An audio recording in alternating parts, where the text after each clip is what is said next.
Lo que la Biblia dice, una voz de esperanza desde el departamento de Boyacá para el mundo. Bienvenidos.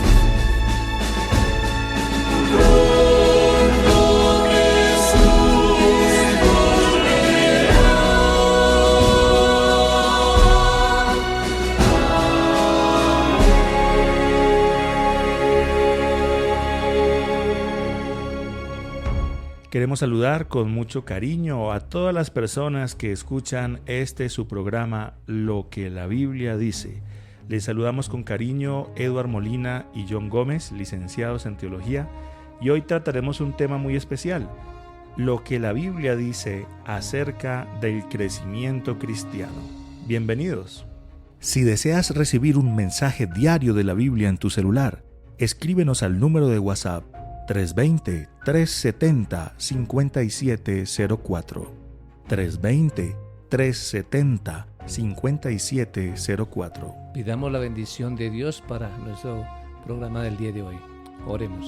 Bondadoso Señor, gracias te damos porque nos das el privilegio una vez más de abrir la Biblia para aprender de ella. Y en tus manos nos encomendamos y te rogamos para que tú seas nuestro maestro y nuestro guía. En el nombre de Jesús. Amén. Así como para un padre de familia es importante el indicador de crecimiento de su hijo, que todas las cosas se vayan formando y su evolución sea la mejor, de igual manera para Dios el indicador del crecimiento espiritual de todos sus hijos es muy importante. Un padre se pondrá muy triste si su hijo tiene que usar pañales hasta los 5 o 6 años o no puede caminar hasta esos años. Igualmente, espiritualmente, Dios se pone muy triste al saber que en nuestra experiencia espiritual no hemos avanzado en ese crecimiento que debiéramos tener. Lo que mencionas es muy importante en el sentido que hemos hablado en programas pasados que hay un momento en la vida de los creyentes cuando nacemos de nuevo. Es decir, hemos venido conociendo al Señor, estudiando la palabra, orando, empezamos a asistir a una congregación y llega un momento en que le entregamos la vida al Señor. Hablamos en nuestro programa pasado de la importancia del bautismo. Y entonces, cuando nos entregamos a Dios a través del bautismo, según la Biblia, estamos naciendo de nuevo. Somos hechos unas nuevas criaturas. Nuestro pasado quedó allá atrás en el pasado. La Biblia habla entonces de un nuevo hombre y de un viejo hombre. Entonces dice que al salir de las aguas bautismales el viejo hombre se queda atrás y nacemos a una nueva persona. Cuando uno nace debe pasar por ese proceso de aprender a caminar, aprender a hablar, aprender a relacionarse, y entonces esperamos que el bebecito que nace empiece a crecer al punto de llegar a ser autónomo. Llega un momento en que los hijos ya grandes entonces se van de casa, forman sus propias familias y de esa manera pasan de ser bebés y con el paso de los años y la experiencia ahora ya son adultos. De la misma forma entonces empezamos nuestro caminar en la vida cristiana y el Señor espera que vayamos creciendo en Él, que vayamos creciendo en la fe. Bueno, el profeta Ezequiel nos habla de un cambio milagroso que ocurre en nuestra vida justo cuando nosotros entregamos nuestra vida al Señor.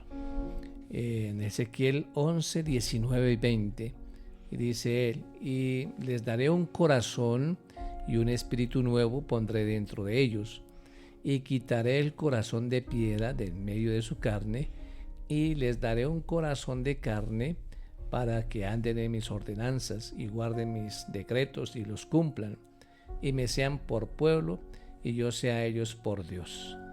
Así que en ese proceso de crecimiento espiritual, Dios interviene de manera directa, haciendo cambios dentro de nosotros. Entonces ese camino de la vida cristiana comienza con un nuevo corazón que el Señor nos entrega, nos limpia, nos lava y ahora nos da una nueva perspectiva, un nuevo comienzo, un nuevo camino para nuestra vida.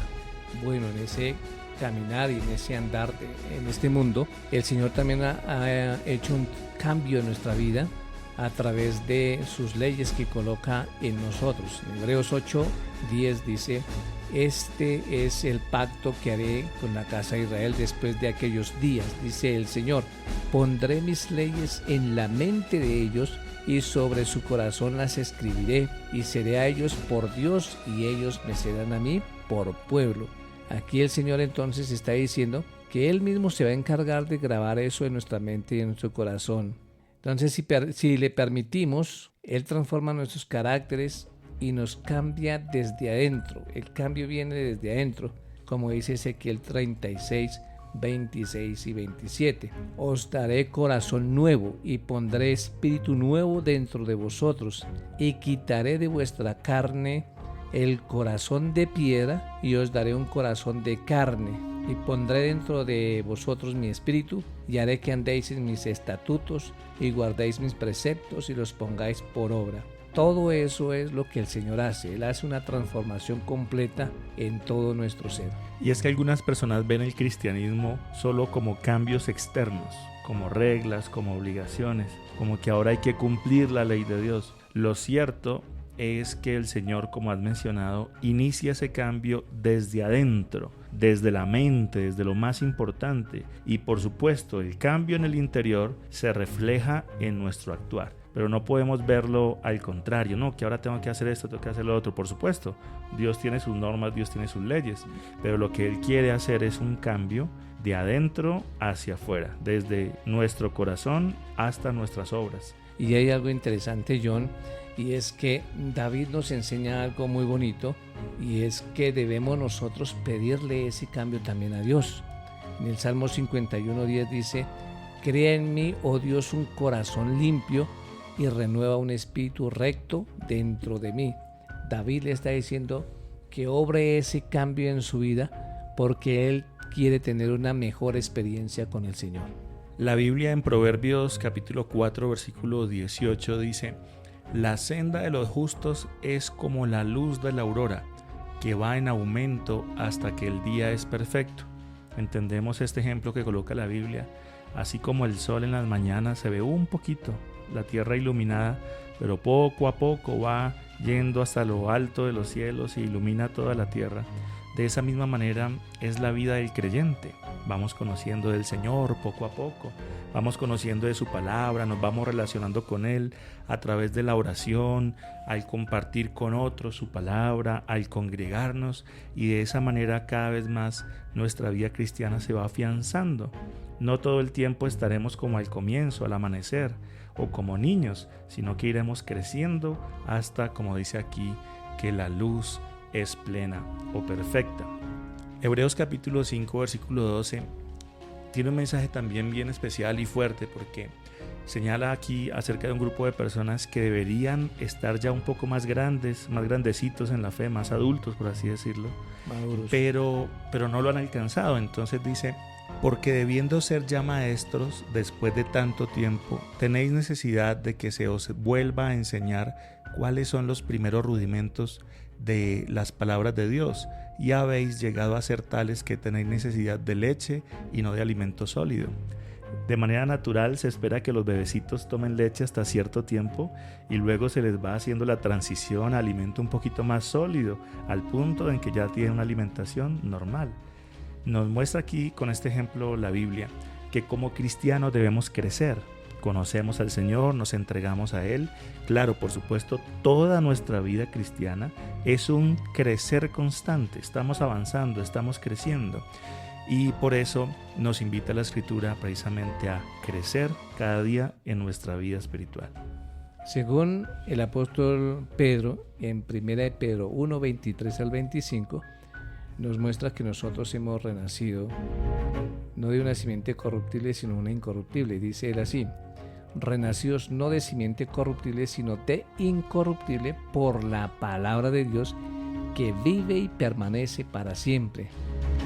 Porque toda carne es como hierba, y toda la gloria del hombre como flor de la hierba.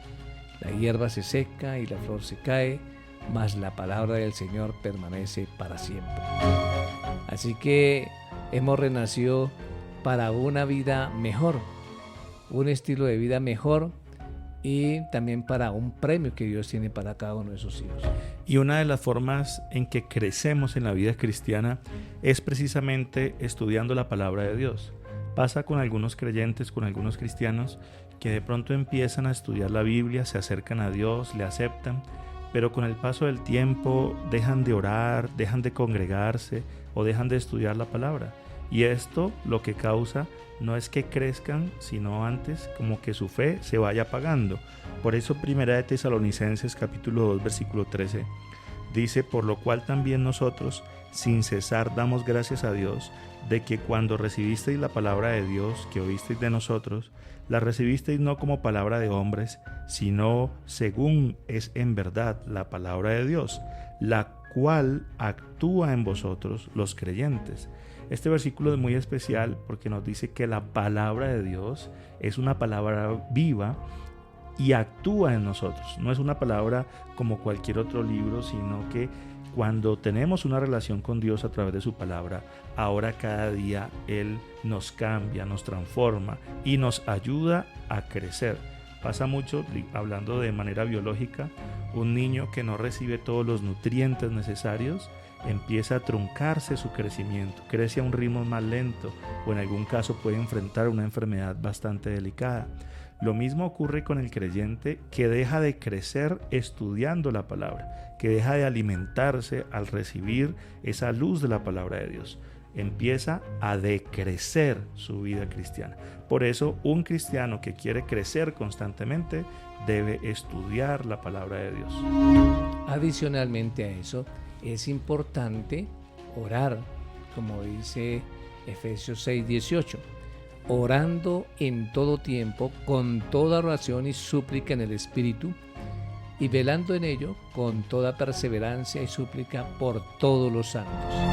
Así que la oración es muy importante que nosotros la hagamos. Inclusive antes de abrir la Biblia y recibir un mensaje de Dios, debemos disponernos a través de la oración para aprender. Asimismo, cuando salimos a hacer nuestros quehaceres, nuestros trabajos, nuestras obligaciones, entonces encomendamos nuestro día a Dios en oración para que Él nos acompañe. Hebreos capítulo 10 versículo 25 dice: no dejando de congregarnos como algunos tienen por costumbre, sino exhortándonos, y tanto más cuando veis que el día se acerca. Otro asunto que puede hacer decrecer la vida cristiana es dejar de reunirse con otros creyentes. Algunas personas dicen: no, yo voy a ejercer mi fe aquí en casa, sin nadie más, porque todos son igual que pecadores que yo, entonces ¿para qué voy a una iglesia? ¿Para qué me reúno? Lo cierto es que la Biblia dice que debemos reunirnos, debemos congregarnos. A pesar de que nos reunimos con personas imperfectas, todas estamos en proceso de crecer. Dios ha dicho que es importante relacionarnos con otros para que nuestra vida cristiana pueda crecer. Y en nuestras congregaciones, cuando nos reunimos con personas imperfectas y defectos, como usted menciona, sin embargo es importante tener en cuenta que la palabra de Dios es perfecta, el Evangelio es perfecto, como dice Hebreos 4:12, porque la palabra de Dios es viva y eficaz y más cortante que toda espada de dos filos, y penetra hasta partir el alma y el espíritu, las coyunturas y los tuétanos, discierne los pensamientos y las intenciones del corazón.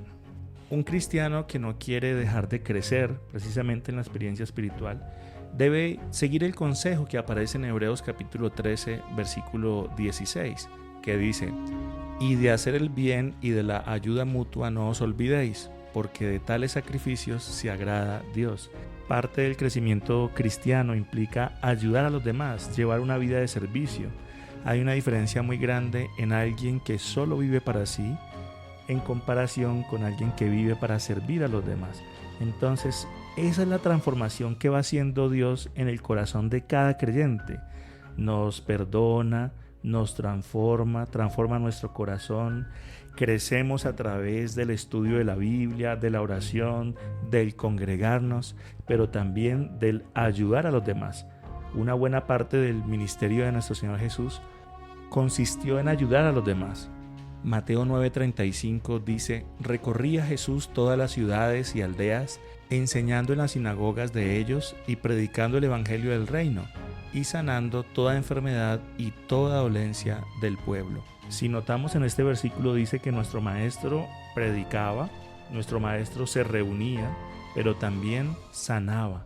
Entonces tenemos mucho que hacer por este mundo que tiene tanto sufrimiento. Como creyentes, el creyente que va creciendo en Cristo deja de pensar tanto en sí mismo y empieza a enfocarse en servir a los demás. No necesariamente con grandes cantidades de dinero, sino con un abrazo, con un aprecio y también, de acuerdo a nuestras posibilidades, ayudando a quienes nos rodean. Algunas personas, aunque escucharon la palabra de Dios y hasta pueden saberse en muchos versículos, muchos mensajes de ella, no les aprovecha, como dice Hebreos 4:2, porque también a nosotros se nos ha anunciado la buena nueva como a ellos, pero no les aprovechó el oír la palabra por no ir acompañada de fe en los que la oyeron. De igual manera, Hebreos 11:6 dice: pero sin fe es imposible agradar a Dios, porque es necesario que el que se acerca a Dios crea que le hay y que es galardonador de los que le buscan. Entonces, ahí tenemos un ejemplo de que lo que estudiamos, lo que aprendemos de Dios, debemos llevarlo a la práctica para que tenga un efecto positivo. Crecer en Cristo implica entonces confiar en Él, tener fe, creer. Todo esto que estamos hablando, de estudiar la Biblia, de orar, de congregarse, de llevar una vida de servicio, está en relación con conocer a nuestro Señor. Juan capítulo 17 versículo 3 dice: y esta es la vida eterna, que te conozcan a ti, el único Dios verdadero, y a Jesucristo a quien has enviado. La vida cristiana no se trata de llevar una vida abstracta o una vida solo de teoría. Para el Señor, la práctica es importante, tener fe, esa fe que nos lleva a actuar, esa fe que nos lleva a servir, esa fe que nos lleva a dar todo de nosotros para servir a Dios y a esta humanidad. Esto lo conocía muy bien el rey David al aconsejar a su hijo. Y allí en 1 Crónicas 28:9 dice: el rey David dijo: y tú, Salomón, hijo mío, reconoce al Dios de tu padre y sírvele con corazón perfecto y con ánimo voluntario. Así que el trabajo que iba a realizar Salomón iba a tener éxito en la medida en que él reconociera a Dios en su vida y le obedeciera. Tenemos un grupo de personas que pueden orar por ti y tus necesidades. Déjanos tu pedido de oración en el número de WhatsApp 320-370-5704. 320-370-5704. Crecer en la vida cristiana implica también depositar nuestra confianza en Dios.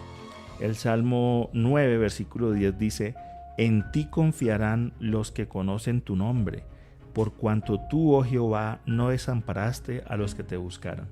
Crecer en la vida cristiana implica entonces depositar nuestra confianza, nuestros anhelos en las manos de Dios y saber que Él tiene un presente y un futuro para nosotros y que debajo de sus alas estamos seguros.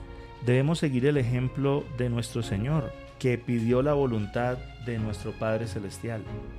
Tenemos ahí el ejemplo en Mateo 26:39, cuando Jesús dice que yendo un poco adelante se postró sobre su rostro orando y diciendo: Padre mío, si es posible, pasa de mí esta copa, pero no sea como yo quiero, sino como tú. Y San Juan 8:29 también nos habla: el que me envió conmigo está, no me ha dejado solo el Padre, porque yo hago siempre lo que le agrada. Jesús declaró: no busco mi voluntad, sino la voluntad del que me envió, la del Padre. Cristo dijo: he descendido del cielo no para hacer mi voluntad, sino la voluntad del que me envió. San Juan 6:38. De manera que un hijo de Dios o un cristiano fiel debe estar siempre dispuesto a seguir el pensamiento de Dios, la voluntad de Él, porque Él es el que conoce mejor qué es lo que nosotros realmente necesitamos. Nosotros pedimos, pero no sabemos si estamos pidiendo bien, como dice Santiago, para gastar en nuestros deleites.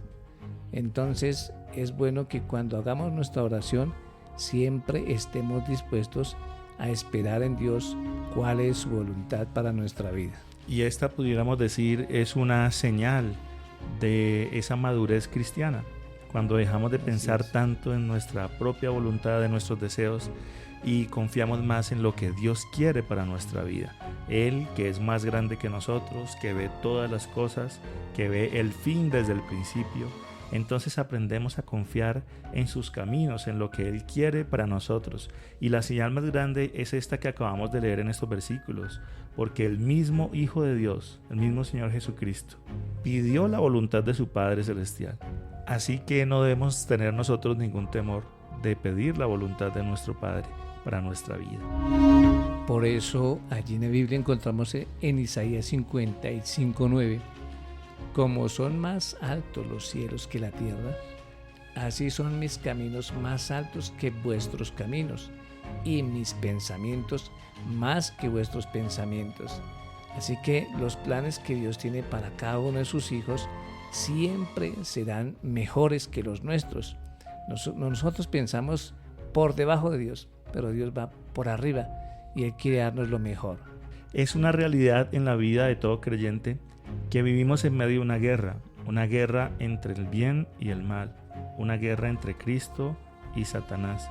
Y el enemigo siempre busca que los creyentes perdamos nuestra fe, nos apartemos de Dios, perdamos la confianza o caigamos en tentación. Mateo capítulo 13 del versículo 28 nos cuenta un ejemplo bien interesante. Un agricultor plantó buenas semillas en el campo, pero su enemigo vino de noche y plantó cizaña. Cuando los peones observaron la cizaña y preguntaron de dónde salió, él les dijo: un enemigo ha hecho esto. Y los siervos dijeron: ¿quieres pues que vayamos y la arranquemos? Respondiendo él les dijo: el que siembra la buena semilla es el Hijo del Hombre. El campo es el mundo, la buena semilla son los hijos del reino, y la cizaña son los hijos del malo. El enemigo que la sembró es el diablo, la siega es el fin del siglo, y los segadores son los ángeles. Es interesante todo este ejemplo que coloca la Biblia para decir que el Señor ha sembrado una buena semilla en el corazón del ser humano.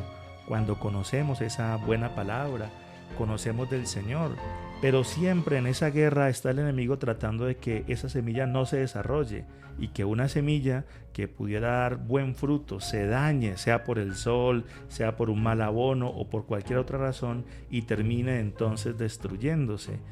En esta guerra en medio de la que vivimos, debemos entonces ser conscientes que Dios quiere lo mejor para nosotros, pero el enemigo de Dios quiere hacernos daño. Por eso nos tienta, como dice la Escritura. Sin embargo, la Biblia en 1 Corintios 10:13 tiene una promesa muy especial para todos los creyentes que se sienten tentados por alguna circunstancia. ¿Qué nos dice esta promesa? Bueno, allí dice: no os ha sobrevenido ninguna tentación que no sea humana, pero fiel es Dios, que no nos dejará ser tentados más de lo que podemos resistir, sino que dará también juntamente con la tentación la salida, para que podáis soportar.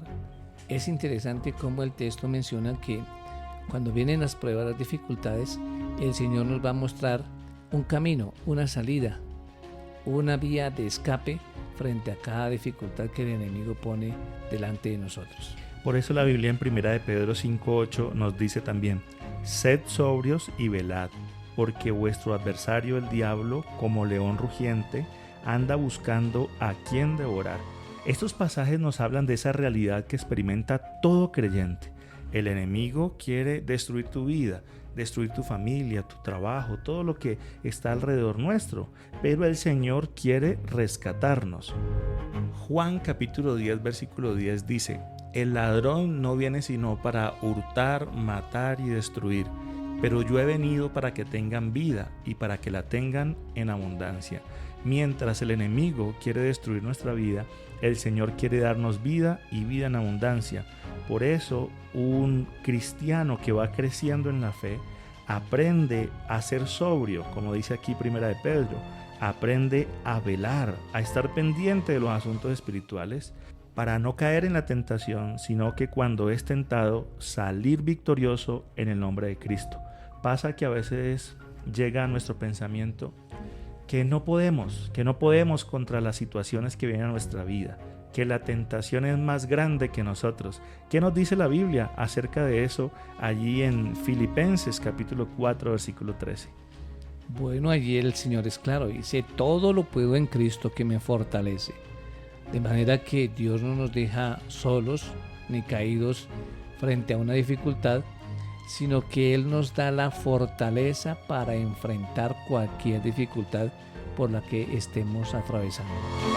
Un ejemplo de esto lo encontramos en Lucas 22, 31 y 32, donde el Señor dice: dijo también el Señor: Simón, Simón, he aquí Satanás os ha pedido para zarandearos como a trigo, pero yo he rogado por ti que tu fe no falte, y tú, una vez vuelto, confirma a tus hermanos. Me gusta este texto bastante porque el Señor es claro con nosotros y le explica especialmente a Pedro: mire, Satanás pide zarandearos, ponerle dificultades, pruebas, obstáculos, hacerlos sufrir, hacerlos desanimar, pero entonces Él dice: yo he rogado por ti, es decir, el Señor ora por nosotros para que no desfallezcamos frente a todas las dificultades que el enemigo nos pueda poner. Entendiendo que estamos en medio de una guerra, el Señor en Efesios capítulo 6, desde el versículo 10 en adelante, habla de una armadura muy especial con la que debe vestirse cada creyente. Cuando el ejército va a la guerra, lleva una armadura especial, un uniforme especial, que lo protege de los peligros y le ayuda a hacer su labor. De esa misma manera, Efesios capítulo 6, versículo 10, nos dice: por lo demás, hermanos, fortaleceos en el Señor y en el poder de su fuerza. Ahí está la clave para vencer. No es en las fuerzas del hombre, sino en la fortaleza que nos da el Señor, en el poder de su fuerza, que nosotros podemos salir victoriosos. Por tanto, tomad toda la armadura de Dios para que podáis resistir en el día malo y, habiendo acabado todo, estar firmes. ¿Qué pasa si nosotros nos ponemos una sola parte de la armadura? Pues por otro lado el enemigo nos ataca. Por eso dice: colóquense toda la armadura de Dios. A ver, ¿en qué consiste esa armadura? Efesios 6:14 dice: estad pues firmes, ceñidos vuestros lomos con la verdad, vestidos con la coraza de justicia, calzados los pies con el apresto del evangelio de la paz. Sobre todo tomad el escudo de la fe, con que podáis apagar todos los dardos del fuego del maligno. Tomad el casco de la salvación, la espada del Espíritu, que es la palabra de Dios, orando en todo tiempo con toda oración y súplica en el Espíritu, y velando en ello con toda perseverancia y súplica por todos los santos. Ahí está esa armadura completa con la cual nos podemos proteger como creyentes en medio de un mundo tan tormentoso en el que vivimos. De manera que, como dijimos al comienzo, los indicadores de crecimiento son importantes para Dios y para nosotros los seres humanos. Para ello necesitamos alimentarnos espiritualmente y materialmente. El crecimiento lo da el Señor. Nosotros hacemos una parte y el Señor hace el resto. Así que vamos a orar y vamos a pedirle al Señor que nos ayude en ese proceso de nuestro crecimiento espiritual. Padre, gracias te damos por darnos el privilegio de estudiar la Biblia y porque tú nos enseñas que es necesario alimentarnos del pan de vida, la palabra de Dios, tener fe en ti para poder tener un buen crecimiento espiritual. Que Dios nos acompañe en este nuevo día. Lo pedimos y agradecemos en el nombre de Jesús. Amén. Muy bien, amigos, será hasta en 8 días que nos volveremos a encontrar para continuar con este su programa Lo que la Biblia dice. Muchas bendiciones para todos.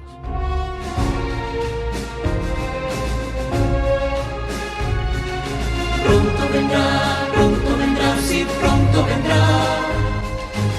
Lo que la Biblia dice, un programa patrocinado por sus amigos, los adventistas del séptimo día.